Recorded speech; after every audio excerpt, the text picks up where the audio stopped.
오늘 우리에게 주시는 하나님 말씀은 구약성경 신명기 1장 21절의 말씀입니다. 신명기 1장 21절의 말씀을 이 시간 봉독에 올리겠습니다. 너희의 하나님 여호와께서 이 땅을 너희 앞에 두셨은즉 너희 조상의 하나님 여호와께서 너희에게 이르신 대로 올라가서 차지하라. 두려워하지 말라, 주저하지 말라 한즉. 아멘. 잠시 기도하겠습니다. 하나님 아버지, 우리를 주님의 십자가 군병으로 불러 모아 주시고 이 세상을 향해서 싸워서 이길 힘과 능력을 말씀으로 또 성령으로 공급받게 하시니 감사를 드립니다. 이 시간 주실 은혜 우리 사모함으로 나아가오니 우리에게 꼭 필요한 생명의 말씀 허락하여 주시옵소서. 예수님의 이름으로 간절히 기도드리옵나이다. 아멘. 오늘은 주저하지 말라라는 제목으로 하나님 말씀을 증거하겠습니다. 오늘 설교를 통해서 나의 신앙의 모습을 돌아보고 또 하나님 앞에 결단하며 헌신하는 그런 귀한 시간이 되기를 바랍니다.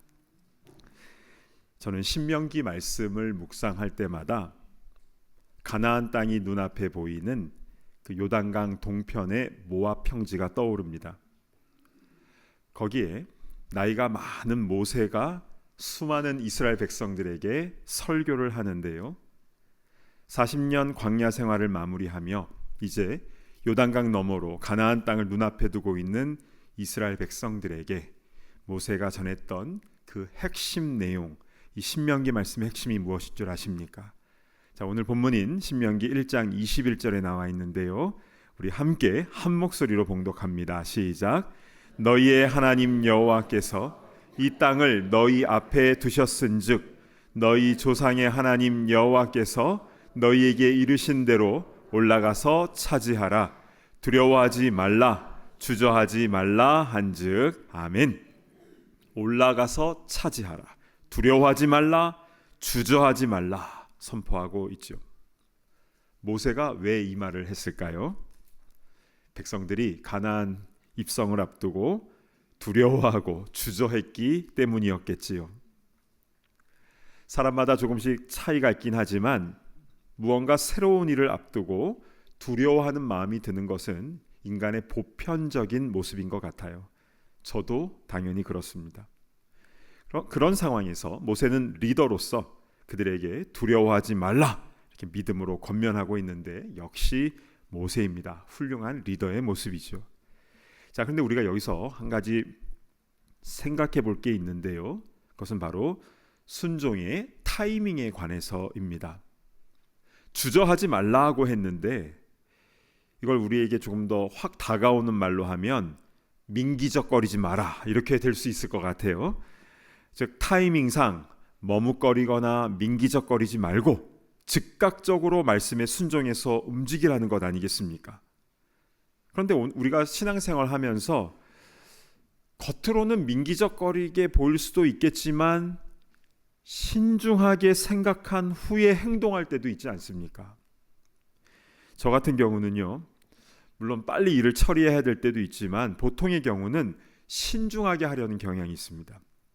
한 번 더 생각하고 기도하고 담당자들의 의견을 묻고 그리고 실행하려고 하는데요. 그래서 요즘에는 내년도 연간 계획서를 준비하느라 아주 바쁜 시즌을 보내고 있습니다. 그리고 매월 목회 계획서를 꼼꼼하게 만들어서 다 나눠드리고 또한 한 주 한 주 계획들을 동역자들과 함께 쉐어하면서 그렇게 목회를 하고 있죠. 그렇게 해야 교회가 질서 가운데 행하고 또 개인적인 실수를 줄일 수 있다는 것을 많은 시행착오를 통해서 깨달았기 때문입니다. 그러면 우리는 어떻게 해야 되는 것입니까? 오늘 설교 제목 주저하지 말라처럼 어떤 말씀이 딱 떨어지면 민기적거리지 말고 즉각적으로 행동해야 되는 것입니까? 아니면 한 번 더 생각해보고 기도하고 해야 할지 말지를 또 하면 어떻게 해야 될지 또 언제 해야 될지를 결정하고 해야 되는 것입니까? 이것도 맞는 것 같고 저것도 맞는 것 같고 그러지 않습니까? 자, 우리는 이에 대한 명쾌한 답을 성경 안에서 찾아야 되겠습니다. 자, 그럼 이제 성경 안으로 조금 더 자세히 들어가 보도록 하겠습니다. 창세기 19장에는요, 소돔과 고모라가 유황불로 심판을 받는 장면이 나옵니다. 자, 창세기 19장 24절 말씀 한번 보실까요? 여호와께서 하늘 곧 여호와께로부터 유황과 불을 소돔과 고모라에 비같이 내리사. 하늘에서 유황과 불을 비같이 내리셨다라고 했는데요, 그들의 큰 죄악으로 인하여 하나님께서는 불의 심판을 하시는 것입니다. 성서 고고학자들은 이 소돔과 고모라 지역에 대해서 다방면으로 연구를 하고 있는데요, 사해바다 남동쪽으로 그 위치를 보고 있습니다. 그런데 이 지역을 버스를 타고 딱 지나가면요, 유황 냄새가 버스 안에까지 들어옵니다. 마치 썩은 계란 냄새 같은 그 냄새가 코를 찌르지요. 실제로 그곳에는 수많은 유황 덩어리들이 그냥 발견됩니다. 원래 자연적으로 발생되는 유황은 노란색입니다. 순도 20에서 40% 정도이죠. 그런데 소돔에 있는 유황은 순도 98%, 흰색을 띠는 유황 덩어리들인데요, 소돔 지역만 그렇습니다. 이 유황 덩어리에다가 불을 탁 붙이면 지금도 활활 타오릅니다. 학자들은 이 유황들이 하늘에서 떨어졌을 때 그 온도가 화씨 4,000도 정도로 보고 있는데요, 그 화산에서 나오는 그 시뻘건 용암이 화씨 2,000도입니다. 그러니까 그보다 2배 더 뜨거운, 정말 하늘에서 불덩어리들이 비같이 우두두두둑 떨어지고 다 불살라 버린 것으로 볼 수가 있는 것이죠. 흥미로운 것은요, 그 소돔으로 추정되는 지역을 파보면 땅 밑에 한 층에서 불탄 재의 층이 한 1풋 이상, 한 40cm 그 정도의 층이 전 지역에 쫙 깔려 있습니다.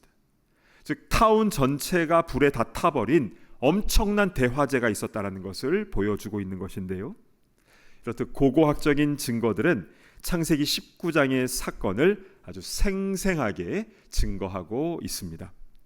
자, 그런데요, 이런 엄청난 유황불 심판이 있었던 그 소돔에서 간신히 구원받은 사람이 있었는데 그는 바로 아브라함의 조카 롯이었습니다.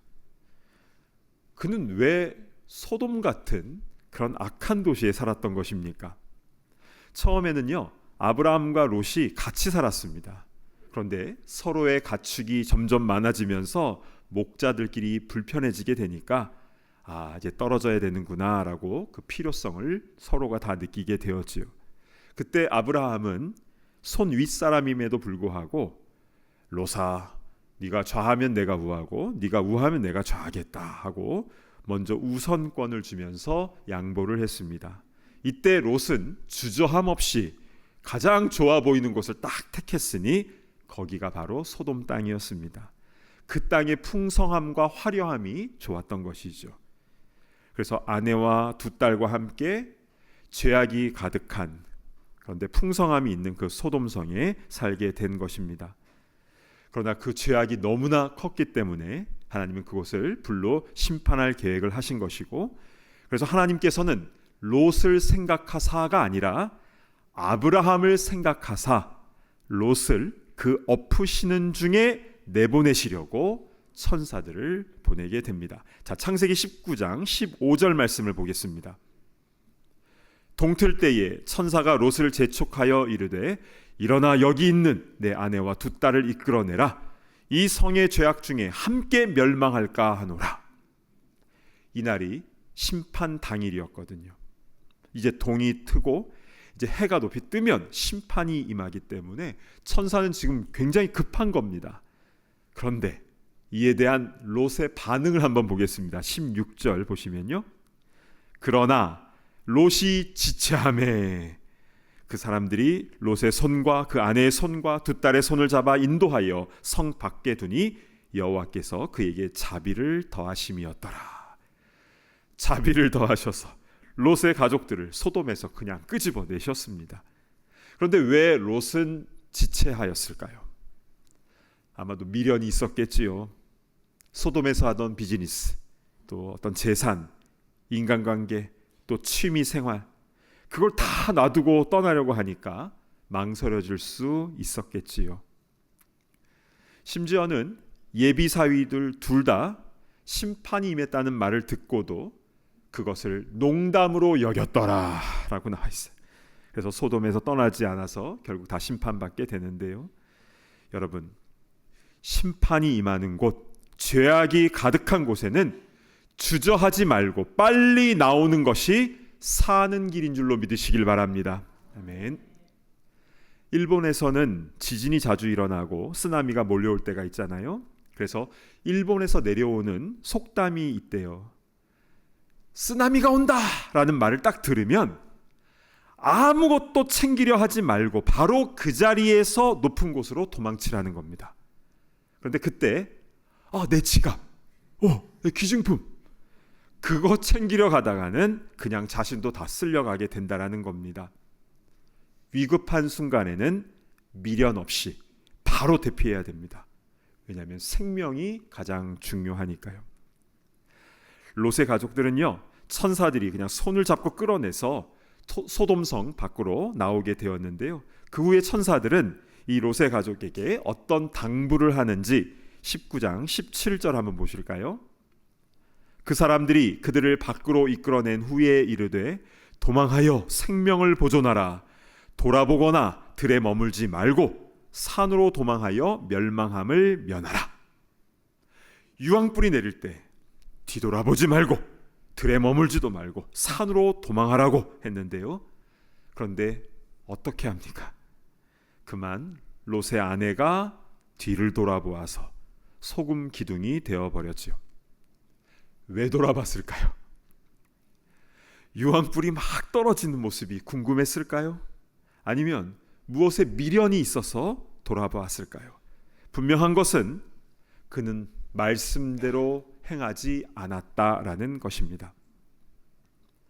지금도 사해에는요, 롯의 아내 모양같이 생긴 소금 기둥이 있는데요. 어떻게 생겼는지 궁금해하실 것 같아서 사진을 준비했습니다. 한번 보시면요. 저기 저 언덕 위에 롯의 아내가 소돔을 향해 돌아보고 있는 모양과 비슷하게 생긴 기둥이 있습니다. 그냥 석회암 바위같이 생겼지만 정말 소금으로 되어 있는 기둥입니다. 근데 어떤 분이요, 근데 저게 진짜 롯의 아내가 소금 기둥으로 바뀐 바로 그건가요? 라고 물어보시는 분도 계시는데요. 저 기둥의 높이만 20m입니다. 롯의 아내가 거인일 리는 없지요. 그래서 저것은 롯의 아내를 생각나게 하는 소금 기둥이다라고 보시면 되겠고요. 또 저 밑에 큰 바위 같은 게 굴러서 떨어진 게 하나 있지요. 저 바위도 소금 덩어리인데요. 굉장히 큽니다. 제가 저기서 한 조각을 떼어 갖고 왔어요. 바로 이것이네요. 이게 진짜 소금일까? 저는 직접 떼서 먹어봤는데요. 굉장히 짭니다. 한번 맛보실 분은 저에게 직접 찾아와 주시면 맛볼 수 있도록 해드리겠습니다. 그러니까 우리가 주저하지 말고 민기적거리지 말고 바로 움직여야 하는 첫 번째 성경의 케이스는 죄악의 길에 있던 곳에서는 빨리 나와야 된다. 그리고 뒤돌아봐서는 안 된다. 그러니까 미련을 가지면 안 된다는 겁니다. 그 길만이 사는 길이다 라는 것을 알 수가 있습니다.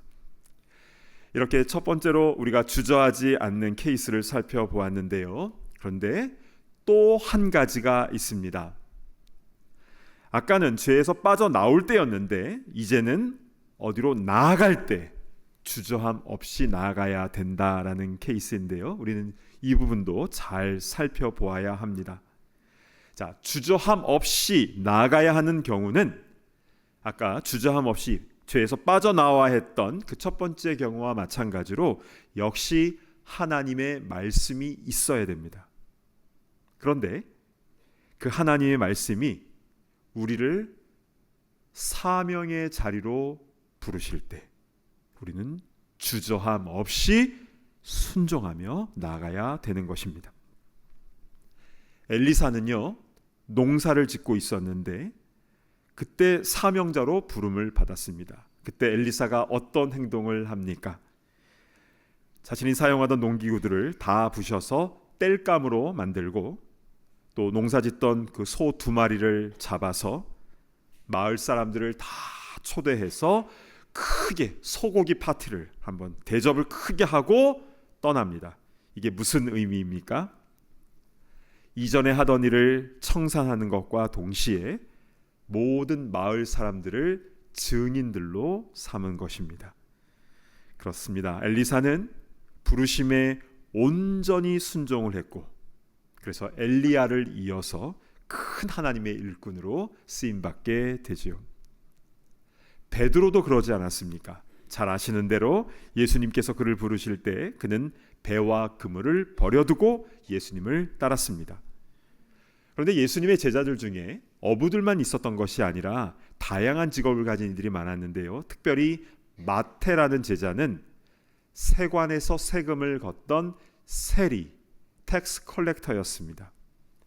세리 마태는 예수님께서 그를 부르실 때 어떻게 반응했는가? 마태복음 9장 9절 말씀 한번 보도록 하겠습니다. 예수께서 그곳을 떠나 지나가시다가 마테라 하는 사람이 세관에 앉아 있는 것을 보시고 이르시되 나를 따르라 하시니 일어나 따르니라. 너무 심플하죠. 예수님은 세관에 앉아 있는 마태를 보시고 나를 따르라, follow me 하니까 그는 바로 일어나서 예수님을 따랐다. 우리는 이 사건을 보면서 제자들은 다 그런 거 아니었나 하고 쉽게 생각할 수 있겠지만 우리 그때의 상황을 좀 자세히 살펴봤으면 좋겠습니다.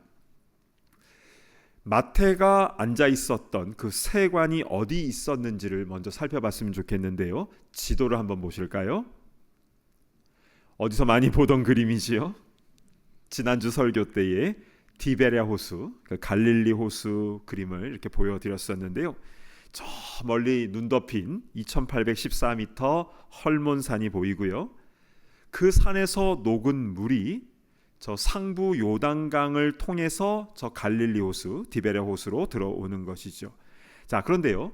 그 강 왼쪽에는 가버나움이란 도시가 있고 강 오른쪽에는 벳세다라는 도시가 있는데요.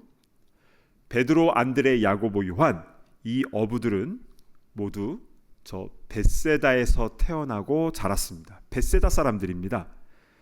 자, 그런데요. 물고기를 잡아서 이제 손질을 하고 또 소금으로 절여서 팔려고 하면 이 가버나움이 더 큰 도시예요. 그래서 다리를 건너야 하는데 저 강을 중심으로 왼쪽과 오른쪽에 통치자가 달랐습니다. 오른쪽은 헤롯 빌립 지역이 통치하였고 또 왼쪽은 헤롯 안티파스가 통치를 했어요. 그래서 저 사이를 지나갈 때마다 세관에 세금을 내야 했는데요. 마치 뉴저지 뉴욕 오갈 때 톨비 내는 것처럼 그렇게 세금을 내야 됐습니다. 그런데 하도 여기를 많이 다니고 세금을 많이 내야 되니까 베드로는 아예 그냥 집을 벳세다에서 가버나움으로 아예 이사를 가버렸습니다. 자, 그런데 저 노란색 점이 있는 바로 저곳이 바로 세관인 것이고 저기에 바로 마태가 딱 하고 앉아 있었다라는 것이죠. 여러분, 저 자리는요 돈이 계속해서 들어오는 자리입니다. 마치 조지 워싱턴 브리지 톨게이트처럼 말이죠. 우린 저기 지날 때마다 왜 톨비는 또 오르는 거야? 여기 하루에 30만 대가 지난다고 하는데 저기서 하루에 버는 돈이 얼마야? 뭐 이런저런 생각하지 않습니까? 그런데요, 마태가 앉아 있었던 그 세관도요 유동 인구가 굉장히 많았고, 왜냐면요 오른쪽으로 쭉 가면 킹스 하이웨이 왕의 대로가 나오고 또 왼쪽으로 쭉 가면은 해변길이 나와요. 그러니까 연결된 통로여서 상인들이 굉장히 많이 지나다녔습니다. 게다가 당시에는 영수증 제도가 제대로 되어 있지 않았지. 그러니까 나쁜 마음만 먹으면 자손 몇 대가 편하게 살 수 있는 그런 자리였는데, 그러나 예수님께서 한마디로 딱 부르시는 그 부르심 앞에 그 자리에서 일어나서 주님을 따라갔다라는 겁니다. 그러니까 인간적인 관점에서 봤을 때는 그는 대단한 결단을 한 것이죠. 주님은 그 마태를 제자로 삼으셨고, 그리고 나중에 그 마태가 무엇을 하는 줄 아십니까? 마태복음을 씁니다. 그래서 전 세계에 복음이 전파되어지는데 지금까지도 너무나 귀하게 사용되어지고 있는 것입니다. 할렐루야. 아멘. 모세가 오늘 본문에서 이스라엘 백성들에게 너희는 담대하고 주저하지 말라고 그렇게 선포했던 것도 마찬가지입니다. 가나안 땅은요, 단지 젖과 꿀이 흐르는 그런 곳일 뿐만이 아니라 그곳에서 하나님을 예배하고 또 메시아가 오심을 기다리며 살아가야 되는 사명의 땅인 것입니다. 그 사명의 땅으로 나아갈 때에 주저함 없이 담대하게 나아가야 되는 줄로 믿습니다. 아멘. 지금까지 말씀을 잠시 정리해 보면요, 우리는 매사에 신중해야 되는 부분도 있겠지만 그러나 주저하지 말고 나아가야 되는 성경적인 두 가지의 케이스. 첫 번째는 죄의 자리에서 빠져나올 때 미련을 두지 말고 뒤돌아보지 말고 바로 나와야 됩니다. 두 번째는 사명의 자리로 우리를 부르실 때 주저함 없이 순종해야 함을 성경은 말씀하고 있는 것입니다. 그런데요, 가만히 우리의 모습을 돌아보면요, 우리는 마치 롯과 같아요. 죄 짓는 데는 주저하지 않고, 근데 순종하는 데는 너무 신중하게 하는 것 같습니다. 우리 얼마나 계산을 많이 합니까? 순종은 해야겠는데 제가 부족한 게 많고 또 뭐 길도 잘 보이지도 않아서요. 여러분, 길은 주님이 만드십니다. 광야에 길을 내시고 사막에 강을 만드시는 분은 주님이신 줄로 믿습니다. 우리는 죄 짓는데 막 주저함 없고 순종하는 데는 민기적거리는 것이 아니라 주신 말씀대로 즉각 순종하며, 그래서 죄악을 이기며 사명 감당하며 큰 복을 받아 누려야 되는 줄로 믿습니다. 아멘. 자, 그럼 마지막으로요, 우리가 이렇게 주저함 없이 순종해야 되는 그 근거는 무엇인가, 이 부분을 생각해 봤으면 좋겠습니다. 오늘 신명기 말씀에서 모세가 이스라엘 백성들에게 가나안 땅을 차지하되 두려워하지 말고 주저하지 말라고 했는데, 그렇게 할 수 있는 그 근거는 무엇입니까? 오늘 본문 21절 다시 한번 보실까요? 중간에 보시면 이 땅을 너희 앞에 두셨은즉, 주어가 하나님이에요. 하나님께서 이미 은혜로 다 주셨다는 것입니다. 셋업을 해놓으셨다는 것이죠. 젖과 꿀이 흐르는 가나안 땅을 얻는 것은 그들의 노력이 아니라 하나님의 전적인 은혜임을 깨달을 때에, 그 사실을 믿음으로 알 때에 온전한 순종을 할 수 있게 되는 줄로 믿습니다. 아멘. 저는 수많은 선교사님들의 파송 장면을 보았습니다. 그런데 그 자리에서 인상 쓰거나 막 가고 싶지 않은데 억지로 막 가는 그런 표정, 아유 이제 고생길 열렸네, 그런 분들을 한 분도 본 적이 없습니다. 모두 감사와 은혜가 충만함으로 파송을 받고 나아가는 것이죠. 물론 익숙한 환경을 떠나서 힘든 사역의 현장으로 가는 길은 불편함을 감수합니다. 어려운 부분들이 왜 없겠습니까? 언어가 다르고 문화가 다르고. 그러나 한 가지, 하나님께서 베푸신 은혜를 생각하면 감사로 나아갈 수밖에 없는 것입니다. 주저함 없이 사명의 자리로 나아갈 수 있는 그 근거는 바로 하나님의 은혜인 줄로 믿습니다. 아멘. 이제 우리는 길된 교회 분립을 앞두고 있습니다. 이제 한 달 반 정도밖에 남지 않았네요. 우리 교회를 다니지 않는 어떤 분께서 저에 대해서 이렇게 얘기를 하셨어요. 배부른 목회자 아니냐고, 어떻게 천하보다 귀한 성도를 그렇게 나가라고 그렇게 할 수가 있냐고 실제로 그 얘기를 하셨습니다. 근데 저는 배부르지 않아요. 생긴 것도 배부르지 않게 생기지 않았습니까? 배불러서 그렇게 하는 게 아니라 한 분 한 분 떠나보낼 때 저의 마음도 굉장히 슬픕니다. 그러나 내색하지 않으려고 축복하는 마음으로 보내는 것이죠. 물론 길된 교회에서는요, 저를 자주 부를 거래요. 그래서 한 달에 한 번씩 제가 설교가 없는 주에는 길든교회 와서 설교해 달라고 그렇게 부탁을 계속하고 있어요. 그래서 고민 중에 있는데요. 근데 부르면 가야 되지 않겠습니까? 신방도 오라면 부르는 대로 가고, 또 설교해 달라고 그러면 부르는 대로 가고. 그래서 길든교회 성도님들과는 자주 보게 되겠죠. 그래도 헤어지는 것은 쉽지 않은 것입니다. 그럼에도 불구하고 귀한 교회가 세워지는 이 귀한 일에 한 분 한 분 귀한 분들을 파송하며 나아가는 것은 하나님 나라의 관점에서 봤을 때 얼마나 영광스럽고 복된 일이겠습니까? 여러분, 주저하지 마시기 바랍니다. 길든교회 일꾼이 너무 많이 필요해요. 하나님께서 나에게 한 명 한 명에게 작은 것이라도 어떤 마음을 주셨다면 민기적거리지 마시고 지금까지 베풀어 주신 하나님의 은혜에 진심으로 감사하면서 결단하며 나아가시기를 축복합니다. 여러분, 우리는요, 이 땅에 살 날이 그렇게 많지 않아요. 순서대로 왔지만 갈 때는 순서가 없지요. 오늘 밤이라도 주님 부르시면 다 놓고 우리는 가야 되는 것입니다. 그런데 주님께서 우리를 부르시는 날, 주님께서는 반드시 물으실 겁니다. 너는 이 땅에서 뭐 하다 왔느냐? 그때 부끄럽지 않았으면 좋겠습니다. 저 부족하지만 그러나 주저하지 않고 그 은혜에 감사함으로 순종하다 왔습니다. 이렇게 고백할 수 있는 저와 여러분들 다 되었으면 좋겠습니다.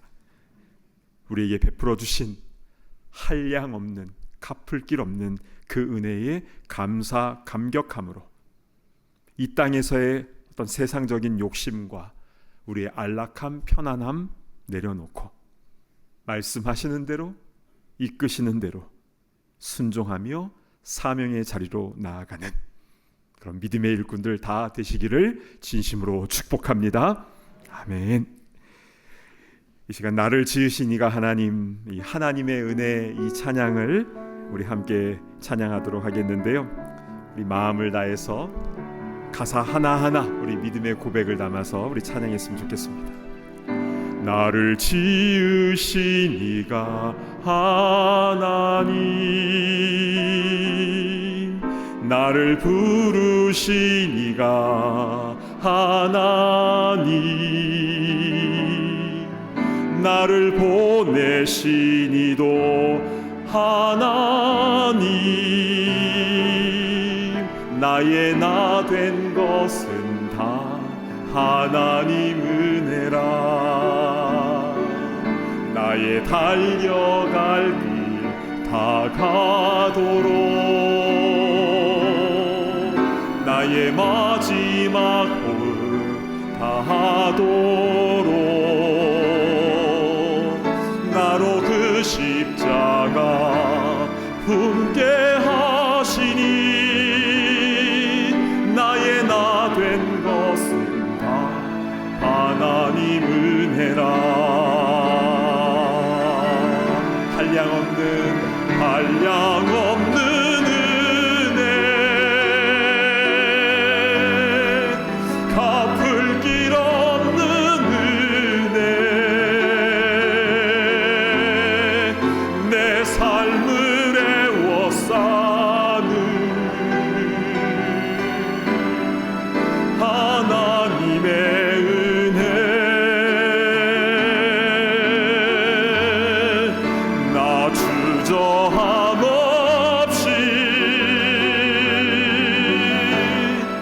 그 땅을 밟음고 나를 붙드시는 하나님의 은혜. 우리 두 손 들고 찬양할까요? 한량없는 은혜, 갚을 길 없는 은혜, 내 삶을 애워싸는 하나님의